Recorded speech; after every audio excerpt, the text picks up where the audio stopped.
Baiklah, Assalamualaikum warahmatullahi wabarakatuh dan selamat siang. Eh, Hari ini kita akan kuliah untuk blok RTS yang 2 ya, mengenai penata laksanaan nutrisi pada penyakit paru. Sebelum-sebelumnya kan sudah dibahas tuh mengenai berbagai macam penyakit paru. Di sini saya akan menjelaskan hubungan nutrisi pada penyakit paru dan bagaimana tata laksana nutrisi jika sudah terkena penyakit pada paru ataupun di saluran napas. Ya, tapi saya nggak membahas semuanya, saya hanya membahas yang sering kita temukan saja. Nah, jadi sebenarnya kan kalau dibilang malnutrisi itu mal itu kan kelainan. Jadi malnutrisi ada yang gizi kurang, ada yang gizi lebih. Tapi biasanya malnutrisi di Indonesia tuh lebih dikaitkan dengan undernutrition atau gizi kurang. Nah, malnutrisi ini hubungannya dengan fungsi pernapasan atau saluran pernapasan apa? Kita tahu kalau malnutrisi pasti akan mempengaruhi perkembangannya otot-otot pernapasan. Biasanya kalau pasien dengan gizi kurang, otot pernapasannya juga tidak akan maksimal. Kemudian mempengaruhi laju ventilasi dan mempengaruhi sistem imun. Kalau misalnya sistem imunnya rendah, ya pasti akan meningkatkan resiko gangguan pada saluran pernapasan. Nah, ini kalau pada perkembangan dia bisa menyebabkan hipoplasia, kemudian sintesis kolagennya juga akan menurun dan biasanya terjadi pada bayi dengan berat lahir yang rendah, ya. Jadi udah dari masa 1000 HPK-nya. Sementara kalau otot pernapasan pasti akan mempengaruhi kekuatannya dan juga akan menurunkan massa otot, ya. Lalu kalau diventilasi akan menurunkan laju pernapasan, bisa menyebabkan hipoksia nantinya. Nah, bagaimana dengan sistem imun? Kita tahu ada namanya mekanisme pertahanan saluran napas, yaitu makrofag dan fagositosis. Kalau misalnya muscle weakness, pasti akan mempengaruhi clearance sekresi mukus. Jadi pasti tidak akan inadequate. Akan membutuhkan bantuan kayak di suction biasanya. Nah, bagaimana hubungan gangguan sistem pernapasan atau kelainan pada sistem pernapasan dengan status nutrisi? Kalau ada penyakit pada sistem pernapasan, biasanya itu akan meningkatkan kerja atau kerja dari usaha napas, ya. Kemudian adanya infeksi kronis, kemudian adanya obat-obatan dari bronkodilator dan terapi chest physical. Nah, kalau udah terjadi ketiga hal ini akan meningkatkan energi ekspenditur. Oke, kita tahu energi ekspenditur itu kan keluaran energi dipengaruhi oleh kebutuhan energi basal atau basal metabolic rate, dipengaruhi juga oleh aktivitas fisik, kemudian thermic effect of food, dan yang keempat adalah stress factor. Nah, kalau pada pasien, bukan pada orang sehat, biasanya itu ditambahi dengan stress factor. Lalu kalau ada restriksi cairan, misalnya ada edema, kemudian sesak napas, kemudian biasanya juga kan suka menurun tuh saturasi oksigen. Kita tahu ketika kita makan itu kan juga membutuhkan O2. Nah, kalau kita makannya tidak tepat, terlalu banyak kalorinya, itu akan semakin memperberat penurunan saturasi oksigennya. Kemudian adanya peningkatan dari sitokin inflamasi bisa menyebabkan anoreksia dan ada gejala di gastrointestinal kayak mual, muntah, dan begah. Nah, kalau semua hal ini terjadi dapat menurunkan asupan nutrisi. Asupan nutrisi menurun ya bisa menyebabkan undernutrition. Lalu kalau misalnya pasien ya pasti akan sulit untuk menyiapkan makanannya sendiri, fatigue ya, apalagi kalau pada pasien CA paru, TB itu sering mengalami fatigue. Lalu finansial, kemudian gangguan pada feeding skill, biasanya pada anak-anak, kemudian peningkatan dari metabolisme dan adanya interaksi obat dan makanan. Dan inilah limitasi atau keterbatasan yang lain yang akan mempengaruhi status nutrisi pada pasien. Bagaimana tata laksana nutrisinya? Kalau secara umum, yang pertama kita nilai adalah asesmen nutrisi. Asesmen nutrisi yaitu pertama kita melakukan anamnesis, kayak riwayat asupannya seperti apa, kemudian ada riwayat penurunan berat badan, kemudian ada penyakit-penyakit yang menyertai, kalau misalnya ada penyakit parut, misalnya contohnya CA paru, sudah seberapa lama, bagaimana riwayat penurunan berat badannya, bagaimana asupan makannya, dan lain sebagainya. Di situ kita bisa menilai status gizinya. Jadi dari anamnesis pun kita bisa menilai status gizi. Lalu kita lakukan pemeriksaan antropometri, bagaimana berat badannya, tinggi badannya. Mungkin kalau misalnya lebih detail bisa menilai massa otot, massa lemaknya, massa bebas lemak. Kemudian kita lakukan penilaian secara laboratorium, ada nggak marker-marker yang berhubungan dengan nutrisi, misalnya albumin, prealbumin, atau mungkin vitamin D, kalsium, total iron binding capacity, dan lain sebagainya. Setelah kita melakukan assessment, baru kita menentukan diagnosis. Ya, status gizinya kurangkah, normal, lebih, atau berisiko malnutrisi. Kalau ada penurunan berat badan yang drastis 5% dalam 3 bulan atau 10% dalam 6 bulan, baru setelah itu kita melakukan intervensi. Dan jangan lupa setelah melakukan intervensi wajib monitoring dan evaluasi. Oke.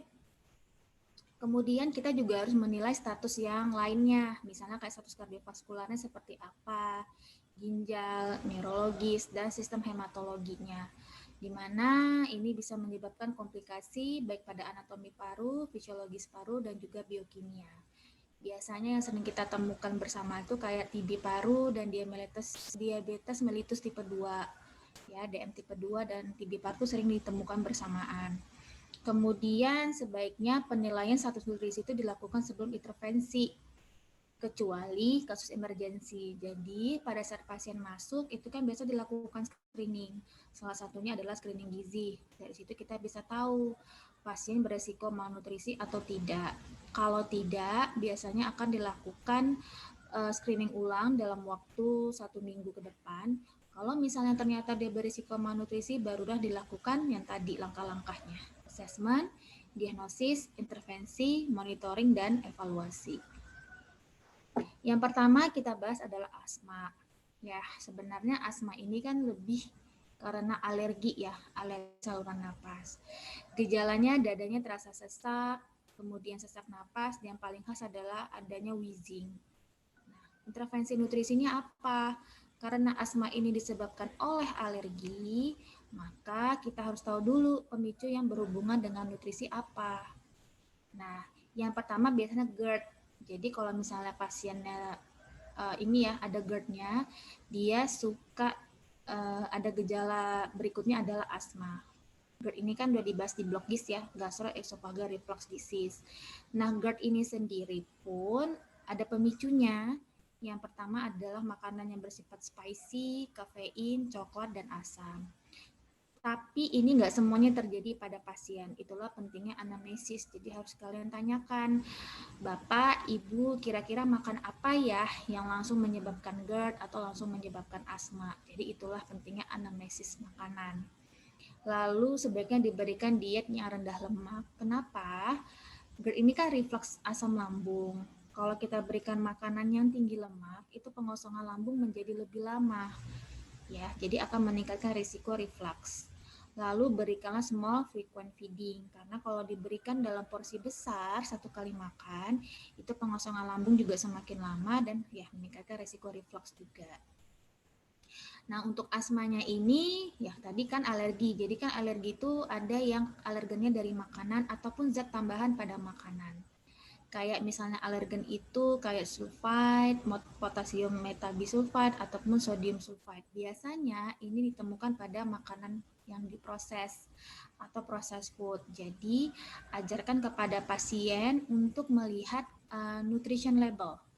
Jadi kalau di proses food kan berarti ke makanan yang dibeli, bukan makanan alami yang kita beli di pasar, makanan segar. Jadi ajarkan pasien untuk melihat nutrition label atau nutrition value ya pada proses food itu. Jarang ya kalau misalnya dibilang malnutrisi, jarang pada pasien asma mengalami malnutrisi atau undernutrition. Jadi pastikan aja kebutuhan energinya tercukupi. Kalau ada defisiensi nutrien harus diintervensi dan atasi kelebihan gizi. Kemudian edukasi pasien untuk menghindari alergen dari makanan, monitoring pertumbuhan pada anak-anak, karena kan biasanya asma sering terjadinya pada anak-anak, nanti usia dewasa suka menghilang, nanti timbul lagi tuh pada usia lansia.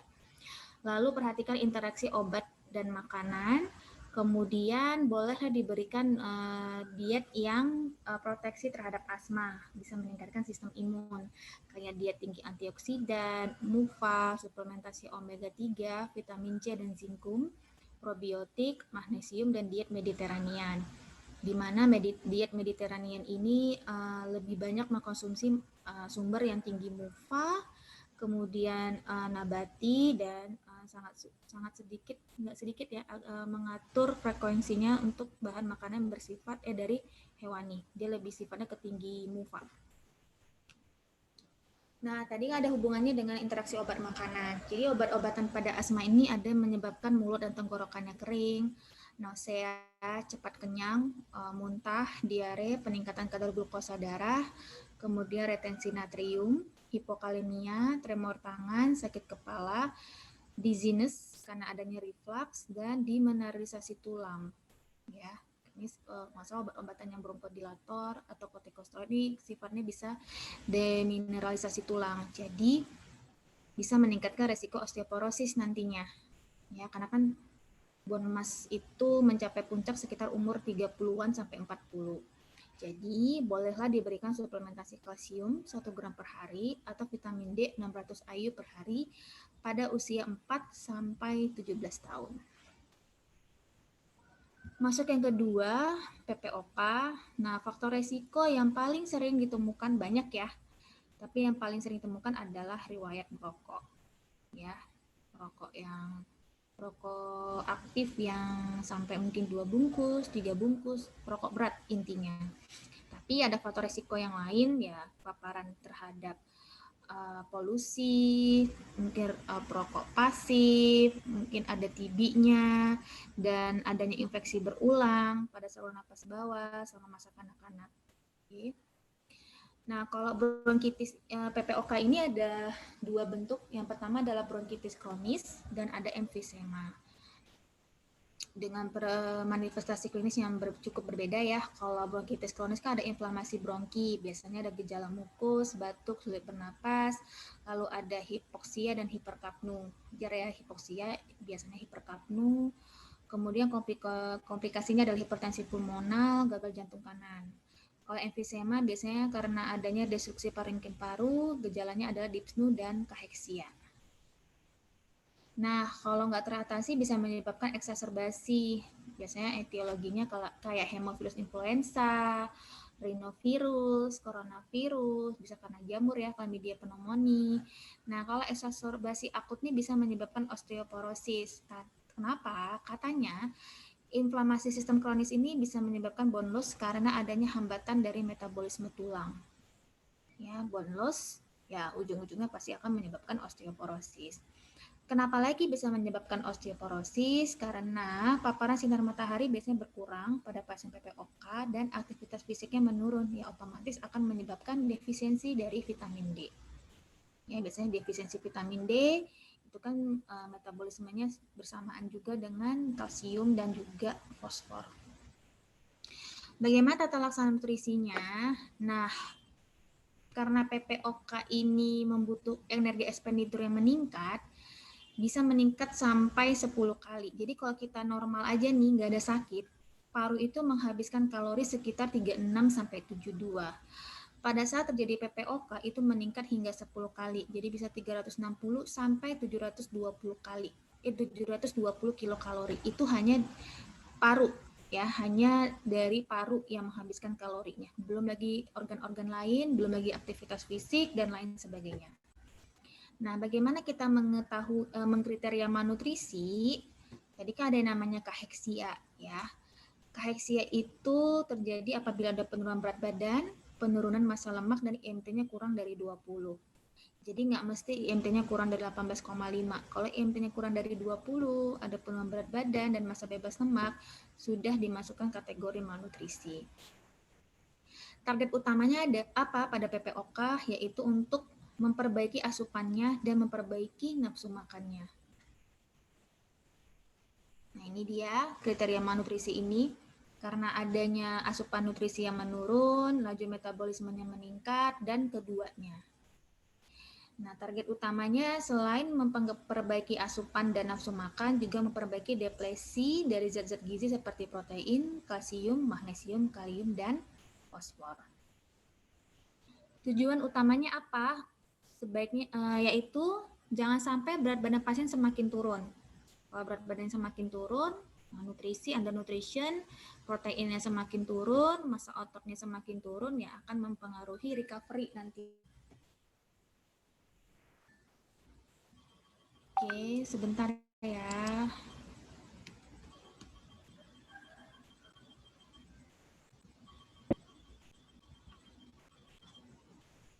Kak, lagi ngajar. Lagi ngajar. Kenapa?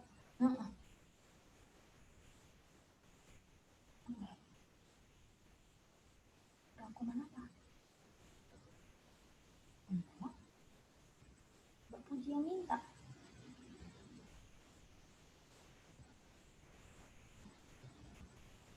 Oh, belum di WA-nya. Oke. Iya, Kak. Ya.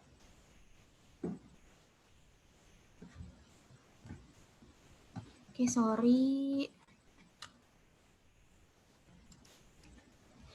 Oke, kemudian syarat tata laksana nutrisinya apa? Nah, kan pasien tuh PPOK kan pasti sesak napas yang cukup berat. Jadi kalau kita kasih lagi dalam jumlah yang banyak, pasti itu akan memperberat sesak napasnya. Jadi dikasihlah small frequent feeding, porsinya kecil tapi sering, bisa sampai 8 kali, tapi dalam satu porsi itu densitas energinya harus tinggi. Ya bisa 1 cc, misalnya kalau dia makan cairan ya 1 cc 1 kilokalori, atau misalnya 1 cc sampai 1,2 1,5 kilokalori kalau dia pakai makanan cair atau formula cairan.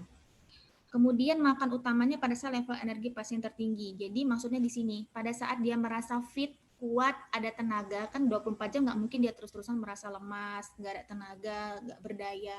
Jadi mungkin pada saat dia bangun tidur, atau mungkin pada saat dia habis minum obat, itu kan pasti suka menurun, atau mungkin sesak napasnya di saat tertentu menurun, itulah dikasih makan utama.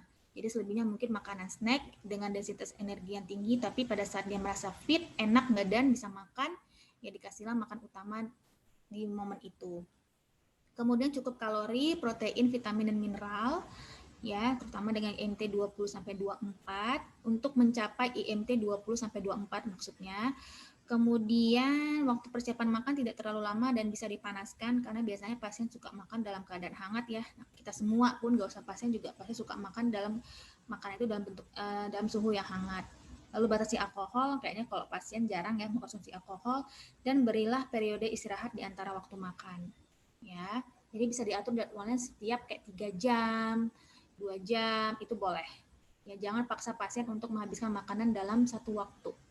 Beri pasien break, jam break untuk beristirahat. Nah, ini ada yang berhubungan dengan hormon-hormon atau adipokin pada pasien dengan PPOK yang mempengaruhi status gizi ataupun nafsu makan. Misalnya kayak hormon leptin. Hormon leptin ini kan fungsinya untuk menekan nafsu makan, ya. Kalau misalnya pada saat kita kenyang tuh harusnya terjadi pengeluaran dari hormon leptin. Kemudian memicu inflamasi, meregulasi hematopoiesis, angiogenesis, dan wound healing. Nah, pada pasien dengan PPOK itu ternyata menurun dengan pasien yang IMT-nya rendah dibandingkan pasien dengan IMT yang normal dan tinggi. Ya, kemudian kalau hormon grelin ini fungsi untuk menstimulasi rasa nafsu makan dan pelepasan dari growth hormone. Nah, ini meningkat pada pasien-pasien dengan berat badan yang rendah dibandingkan dengan pasien dengan berat badan yang normal. Lalu adanya adiponektin, dia menstimulasi oksidasi dari asam lemak, meningkatkan sensitivitas insulin, dan menghambat proses inflamasi. Pada pasien PPOK, ini meningkat pada saat eksaserbasi akut dan menurun pada orang-orang yang perokok aktif. Lalu resistin ini memicu inflamasi dan resistensi insulin oleh adanya produksi sitokin inflamasi seperti interleukin 6 dan TNF alpha. Ini berhubungan terbalik dengan FEV1 predicted, ya. Lalu ada sitokin inflamasi kayak TNF alpha, ini antagonis terhadap sinyal insulin dan memicu inflamasi. Nah, kalau pada pasien PPOK ini pasti yang meningkat lah. Semua pasien dalam keadaan sakit pasti sitokin inflamasinya akan meningkat. Begitu juga dengan interleukin 6, fungsinya ini untuk hilangnya nafsu, dapat menyebabkan nafsu menurunkan selera makan, nafsu makan, dan memicu inflamasi, dan pada pasien PPOK ini meningkat. Serba salah sih, tadi kan kayaknya leptin ya, menekan nafsu makan, tapi ini menurun ya, pada pasien-pasien dengan IMT yang rendah. Tapi terkadang pasien PPOK ini ya, mungkin karena energi ekspenditurnya sangat meningkat, jadi cenderung merasa sangat lapar. Padahal kalau dikasih makan dalam jumlah yang besar, itu nanti akan semakin memperberat gejala sesak napasnya. Makanya harus diberikan frekuensi yang sering, tapi dengan porsi yang kecil dan densitas energi yang tinggi. Berapa kebutuhan proteinnya? 1,2 sampai 1,5 gram per kilogram berat badan per hari, dengan lemaknya 30 sampai 45%. Omega 3 dan omega 6 dapat diberikan karena menurunkan inflamasi dan memperbaiki efikasi pengobatan PPOK. Sementara karbohidrat sekitar 40 sampai 55% ya. Vitamin dan mineral tambahan boleh diberikan vitamin C 16 sampai 32 mg, apalagi kalau dia perokok, kemudian magnesium dan kalsium, karena tadi meningkatkan resiko osteoporosis ya, vitamin D dan vitamin K, kalium dan tiamin, karena biasanya pasien PPOK ini diberikan obat-obatan yang diuretik, lalu Fe kalau memang pasien ini anemia defisiensi besi, jadi pastikan itu anemianya defisiensi besi, bukan anemia yang lain. Kemudian cairan tergantung usia, kalau di bawah 60, 35 cc per kilogram berat badan per hari, kalau di atas 60, 30 cc per kilogram berat badan per hari. Kemudian planningnya apa nih? Sesingkatan aja, rangkuman. Jadi kebutuhan kalorinya itu sekitar 30 kilokalori dari berat badan dia yang biasanya. Kemudian protein tadi 1,2 sampai 1,4 dari berat badan dia yang biasanya. Kebutuhan cairan. Nah, perhatikan kalau misalnya dia ada demam, ada menggunakan obat-obatan tertentu yang meningkatkan cairan keluar dari dalam tubuh, itu boleh ditingkatkan lagi kebutuhan cairannya. Karena defisit cairan 1% aja itu dapat menurunkan fungsi metabolik sekitar 5%. Ya, jadi cairan itu kan memiliki merupakan komponen terbesar di dalam tubuh kita. Jadi hati-hati jangan sampai dehidrasi. Lalu berikutnya adalah tuberkulosis. Kayaknya ini udah dibahas di tutorial ya, tutorial minggu lalu seingat saya. Oke, gejalanya apa? Ya, malnutrisi, penurunan berat badan, keringat malam, fatigue, malaise, sesak napas, dan bisa hematu, batuk darah. Nah, ini hubungan malnutrisi dengan TB. Kalau misalnya TB-nya aktif, itu bisa menyebabkan penurunan berat badan, kaheksia, dan kadar leptinnya rendah. Kaheksia ini merupakan salah satu bentuk malnutrisi yang ditemukan pada orang yang sakit ya. Misalnya pada TB, penyakit paru. Karena kaheksia ini terjadi selain karena asupan makan menurun, nafsu makan menurun, tapi semua itu disebabkan oleh adanya faktor penyakit, yaitu sitokin inflamasi yang meningkat. Kayak tadi interleukin 6, 10, dan TNF-alpha itu bisa menyebabkan anoreksia, bisa menyebabkan berat badan menurun, energi ekspenditurnya juga meningkat. Nah, seperti itu. Jadi kaheksia itu salah satu bentuk dari malnutrisi.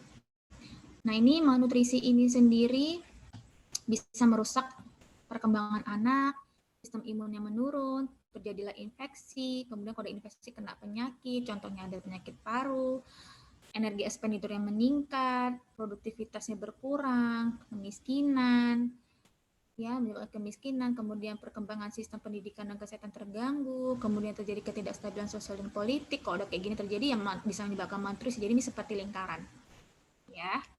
Biasanya itu sering kita temukan pada TB. Tapi nggak menutup kemungkinan TB juga sering terjadi pada orang-orang dengan ekonomi yang menengah ke atas ya, atau sedang. Nah, tata laksana nutrisinya apa? Harus diberikan tinggi kalori dan tinggi protein ya. Kemudian suplementasi nutrisi jika IMT-nya kurang dari 18,5. Mungkin maksudnya diberikan kayak oral nutrition supplement. Atau misalnya pasien nggak mampu nih makan biasa, ya boleh kita berikan susu formula atau oral nutrition supplement. Nah, biasanya pasien TB ini juga diberikan isoniazid. Nah, absorpsi isoniazid ini menurun akibat makanan, jadi sebaiknya jangan diberikan bersamaan dengan makanan, sebaiknya diberikan 1 jam sebelum atau 2 jam sesudah makan. Ini kalorinya yaitu tinggi kalori itu 35 sampai 40. Kemudian kalau misalnya TB-nya ada infeksi lain kayak HIV yang memperberat, boleh meningkat jadi 20 sampai 30%. Ini untuk menjaga berat badannya jangan sampai turun. Lalu proteinnya sekitar 1,2 sampai 1,5 atau sebaiknya 75 sampai 100 gram per hari. Lalu mikronutriennya vitamin B6 25 mg per hari karena bisa terjadi depresi akibat dari isoniazid. Jadi nanti gejalanya kayak neuropati biasanya pasien. Lalu zinc meningkatkan imunitas, vitamin D meningkatkan imunitas, vitamin E antioksidan, selenium antioksidan, dan suplementasi Fe jika memang ada anemia defisiensi besi. Ya, kan bisa aja pasien mengalami anemia akibat penyakit kronis. Berikutnya adalah kanker paru. Jadi tata laksana nutrisinya menurut The National Comprehensive Cancer Network, atasi penyebab reversible anoreksia seperti rasa cepat kenyang. Ya, biasanya pasien makan belum sampai 1 porsi piring atau 1 porsi yang diberikan tuh udah kenyang, begah rasanya. Kemudian evaluasi derajat dan tingkat keparahan penurunan berat badan. Kemudian atasi gejala yang berhubungan dengan asupan makan, biasanya kayak mual, muntah, dyspnea, mukositis, konstipasi, dan nyeri. Bisa diberikan stimulan nafsu makan seperti megestrol asetat atau dekadron. Biasanya sih sehari-hari kita berikannya megestrol asetat untuk pasien kanker terutama. Kemudian kalau memang nggak bisa pakai melalui oral, boleh kita berikan melalui enteral atau parenteral atau ya kombinasi oral enteral parenteral. Jadi ada yang namanya pada kanker paru ini adalah cancer cachexia syndrome. Apa itu? Yaitu keadaan metabolik yang menyebabkan depresi energi dan otot, ya, karena adanya peningkatan dari metabolisme. Kemudian biasanya akan menyebabkan hilangnya jaringan adiposa dan massa otot skeletal. Jadi kalau pasien kaheksia atau malnutrisi ini yang kita khawatirkan adalah penurunan dari massa otot atau massa otot skeletal. Kemudian terjadi akibat perubahan hormon dan sitokin, bisa jadi juga byproduct sel tumor. Hormon sitokin tadi maksud saya kayak interleukin 1, 6, dan TNF-alpha, sifatnya irreversible. Ya. Jadi sebaiknya kita targetnya adalah paling tidak jangan sampai turun lagi. Atau kalau dia malnutrisi ya naikkan berat badan. Tapi kalau dia tidak malnutrisi ya jangan sampai berat badannya turun. Jadi intervensinya bisa dengan kombinasi megestrol asetat tadi, pemberian hormon grelin, dan suplementasi BCAA. Kenapa diberikan hormon grelin? Karena katanya dapat memperbaiki komposisi tubuh, muscle wasting, dan kapasitas fungsional. Sementara suplementasi BCAA itu bisa memperbaiki massa otot pada pasien kanker. Syaratnya apa? Semua frekuen tetap, kalorinya adekuat atau lebih dari resting energy expenditure, ya, pokoknya sesuai dengan kebutuhan energi totalnya, perhatikan faktor stresnya, istirahat sebelum makan, waktu persiapan makanannya minimal, dan oral nutrition supplement, kayak bentuk formula cair. Lalu akut respiratory distress syndrome, ini merupakan kegawat daruratan, biasanya pada pasien-pasien sepsis atau trauma, menyebabkan ARDS, terjadilah peningkatan metabolisme, yang otomatis akan meningkatkan kebutuhan nutrisi. Gejalanya adalah sesak napas, takipnu, dan hipoksemia. Apa kondisi yang menyebabkan ARDS? Ya, biasanya yang pertama adalah pneumonia dan juga sepsis. Tata laksana nutrisinya sesuai dengan tata laksana nutrisi sakit kritis, nanti akan dijelaskan di slide setelah ini. Tujuannya adalah mencegah defisit kalori, kembali lagi ya, mencegah penurunan massa otot, mencegah malnutrisi, dan mengembalikan kekuatan otot pernapasan. Itulah pentingnya jangan sampai pasien jatuh ke dalam status malnutrisi. Komplikasinya apa pada pasien-pasien RDS yang berhubungan dengan nutrisi? Bisa overfeeding, bisa underfeeding, sehingga nggak boleh sehingga harus diberikan sesuai dengan kebutuhan kalorinya. Apalagi biasanya pasien ARDS ini kan nutrisinya melalui enteral dan parenteral. Bisa dibilang itu adalah force feeding. Kalau oral kan pasien masih kayak ya sudah saya udah kenyang, sudah cukup, ya dia akan berhenti makan. Tapi kalau misalnya pakai NGT atau NJT atau pakai parenteral, pasien nggak ada respon seperti itu. Nah, overfeeding bisa menyebabkan infeksi nosokamial, hiperkapni, immunosuppression, kemudian gagal weaning, gangguan penyembuhan luka, imbalance elektrolin, dan azotemia. Sementara kalau underfeeding yang meningkatkan resiko infeksi nosokamial, immunosuppression, penurunan kekuatan otot pernapasan, gagal weaning, dan low ventilatory drive. Ya, sehingga harus diberikan kalori yang tepat. Nah, ini gagal napas ya merupakan suatu komplikasi sakit kritis. Salah satunya adalah acute respiratory distress syndrome. Kalau nggak teratasi bisa menyebabkan gagal napas. Tata nutrisinya dipengaruhi oleh faktor penyebab, status nutrisi dan usia, dan tetap terjadilah peningkatan katabolisme dan metabolisme. Tujuannya memenuhi kebutuhan nutrisi, masa bebas lemak, mengembalikan kekuatan dan masa otot pernapasan, dan fasilitasi weaning. Kalau misalnya dia pakai bantuan O2 dan ventilator. Di mana sebaiknya nutrisi yang diberikan tidak melebihi kapasitas sistem pernapasan untuk mengeluarkan O2. Ini hubungannya dengan respiratory quotient. Berapa perbandingan antara O2 dan CO2 dari suatu nutrisi. Nah, ini dia kebutuhan kalorinya sesuai dengan kebutuhan kalori pada sakit kritis, pakainya rule of thumb. Jadi kalau pada fase awal itu diberikannya 20-25 kilokalori, nanti pada fase lanjut itu ditingkatkan menjadi 25-30. Proteinnya 1,5 sampai 2 gram, lemak 20-30%, karbohidrat 45-65%, dan cairan 1 cc per kilokalori per hari atau 20-40 cc per kilo berat badan per hari. Kemudian vitamin dan mineral paling tidak mencapai AKG aja, di mana fungsinya untuk anabolisme, penyembuhan luka, imunitas, dan antioksidan. Oke. Kemudian yang diberikan adalah vitamin E, selenium, karotenoid, vitamin C. Nah, semuanya ini berhubungan dengan meningkatkan imunitas dan juga antioksidan serta penyembuhan luka. Nah, kalau nutrien spesifiknya bisa diberikan EPA, ini sifatnya sebagai antiinflamasi, lalu gamma linoleic acid, GLA pada minyak borage, sifatnya sebagai antiinflamasi atau imunomodulator. Pemberian makannya small frequent feeding jalur biasanya lebih ke enteral dan parenteral kalau udah gagal napas, karena kan pakai ventilator, nggak mungkin lagi pakai oral. Terakhir ini pneumonia. Pneumonia ini kondisi inflamasi, ada gejala nyeri dada, dan yang pasti ada demam, batuk, dan dyspnea. Nah, jenisnya bermacam-macam, ada yang community acquired pneumonia, ada hospital acquired pneumonia, pneumonia in immune compromised host, ventilator associated pneumonia, dan pneumonia aspirasi. Nih, kondisi-kondisinya yang berhubungan dengan aspirasi pneumonia, kalau misalnya ada penurunan kesadaran, kemudian ada dispagi pada pasien stroke, kemudian ada reflux, gaster, gangguan dari pembedahan atau saluran gastrointestinal bagian atas, kemudian ada gangguan mekanik dari penutupan glotis, mungkin karena adanya ETT atau tracheostomi, bronkoskopi, kemudian kondisi-kondisi lain seperti muntah berulang, feeding melalui gastrostomi, nggak pas angle-nya, ya, itu bisa menyebabkan aspirasi pneumonia. Tata nutrisinya, kalau ada disfagia, diidentifikasi disfagianya. Yang penting adalah bagaimana pemberian makan pada saat pasien memakai NGT. Kemudian yang penting untuk mencegahnya adalah ujung tip selak makannya dimasukkan ke usus halus kalau dia pakai NGT. Ya, kalau misalnya enggak ya biasanya kan ujungnya di gaster. Pemberian makan secara kontinu biasanya pakai feeding pump.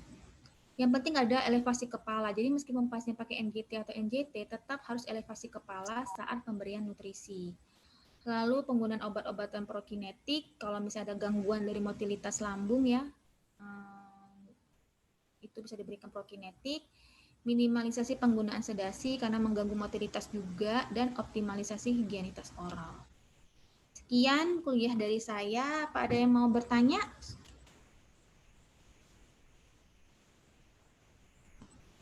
Izin bertanya dokter. Ya silahkan. Untuk kaeksia ini kan tadi kata dokter termasuk dalam malnutrisi. Waktu itu saya pernah baca dok kalau kaeksia ini prognosisnya itu buruk dan meningkatkan mortalitas pasien. Kira-kira apakah penanganannya akan sama terhadap kasus malnutrisi pada PPOK yang biasa atau ada yang lain untuk mengurangi mortalitasnya gitu dok?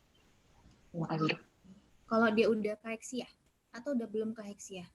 Sudah kaeksia dok. Karena kayak yang saya bilang tadi, jangan sampai pasien mengalami penurunan berat badan. Meskipun IMT-nya nanti kalian hitung masih normal, tapi kalau dia sudah mengalami penurunan berat badan, kemudian ada penurunan nafsu makan, tambah lagi ada penyakit lain yang menyertai, itu kan bisa dimasukkan dalam kriteria kaheksia. Pasti outcome-nya lebih jelek dibandingkan pasien yang tidak mengalami kaheksia. Gitu. Intervensinya ya tujuannya kayak saya bilang tadi, tujuannya untuk menjaga berat badan terutama atau meningkatkan berat badan tapi terutama adalah massa ototnya. Jangan sampai berat badannya naik tapi yang naik adalah cairan atau massa lemak. Ya, yang penting adalah massa otot. Percuma aja naik berat badannya massa lemak nanti juga otot-otot pernapasannya kan nggak terjadi perbaikan. Ya, pasti akan membuat outcome-nya jadi lebih jelek lagi. Jadi angka morbiditas dan mortalitasnya juga semakin tinggi. Jadi yang penting mencukupi kalorinya dan mencukupi protein, lemak, dan karbohidrat. Kenapa semuanya tercukupi? Karena kalau kita mau naikkan berat badan pasien, kita kan mau naikin massa otot. Berarti kan harus mencukupi kebutuhan protein. Jangan sampai terjadi protein sparing effect, di mana nanti kalau proteinnya terlalu rendah, atau proteinnya terlalu tinggi, itu nanti proteinnya dipakai sebagai energi. Makanya kebutuhan karbohidrat juga harus terpenuhi sesuai dengan range yang normal sih rata-rata antara 45 sampai 65%. Tapi jangan sampai proteinnya juga kurang karena kan protein untuk sistem imun juga untuk meningkatkan massa otot. Kalau misalnya nanti kurang ya berat massa ototnya nggak naik, sistem imunnya juga tidak terjadi perbaikan, jadi harus diberikan lebih tinggi sekaligus untuk menggantikan sintesis protein fase akut yang telah terjadi. Ya, pada saat kita sakit kan ada terjadi peningkatan sintesis protein fase akut tuh untuk interleukin 1, interleukin 6, TNF alfa dan lain sebagainya. Itulah yang dinamakan dengan peningkatan katabolisme protein. Gitu. Sudah jelas? Baik, dok. Ada sedikit pertanyaan lagi, dok. Apakah kondisi pasien itu reversible pada kasus kaheksia, ataukah cuma mempertahankan aja supaya nggak semakin drop? Atau bisa dikembalikan ke normal? Kalau CA paru tadi CA paru tadi reversible atau irreversible ya? Sorry.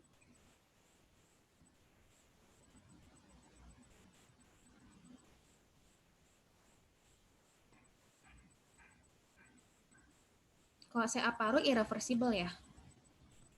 Kalau CA paru. Tapi kaeksia ini sering terjadi pada penyakit paru, penyakit jantung, CKD, CKD paru, dan kanker. Jadi kaeksia ini ada 3 fase. Ada prekaheksia, ada kaheksia, ada refraktori kaheksia. Kalau udah semakin berat fasenya, itu semakin susah, semakin jelek outcome-nya. Seingat saya kalau prekaheksia itu masih bisa balik, tapi kalau udah kaheksia dan refraktori kaheksia itu udah irreversible. Gitu. Baik, terima kasih, dokter. Iya. Ada lagi? Izin bertanya dok. Ya. Izin bertanya dok, untuk pasien-pasien dengan gangguan pernapasan ini dok, selain diberikan edukasi mengenai nutrisinya, apakah akan diberikan kayak meal plan gitu, ataukah hanya direkomendasikan untuk mengonsumsi makanan yang seimbang protein karbohidrat seperti itu. Yang kedua, apakah disarankan untuk olahraga karena kan untuk menjaga massa otot gitu ya dok. Nah, terima kasih dok. Yang pertanyaan kedua dulu ya. Ya iya, wajib ada aktivitas fisik dan olahraga.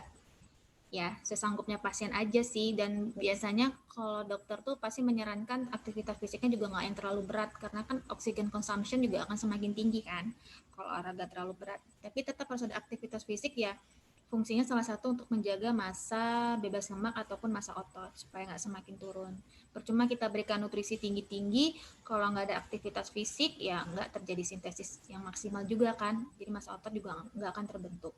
Kemudian mengenai meal plan, ya harus, pasien kan nggak ngerti tuh, ibu bapak kasih ya 50 sampai 50, ibu bapak makannya karbohidrat 50 sampai 55%, proteinnya 1,5 gram per kilogram berat badan,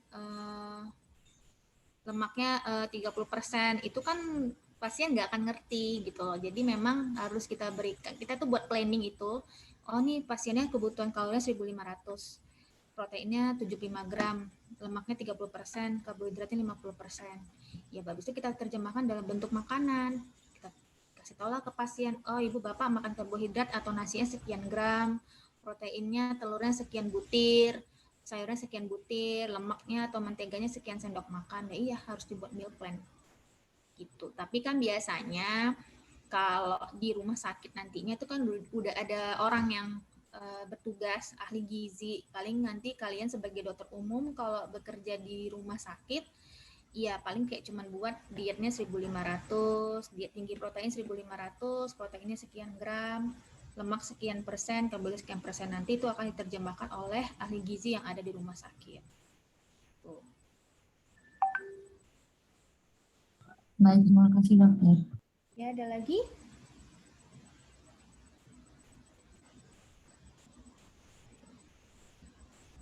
Cukup?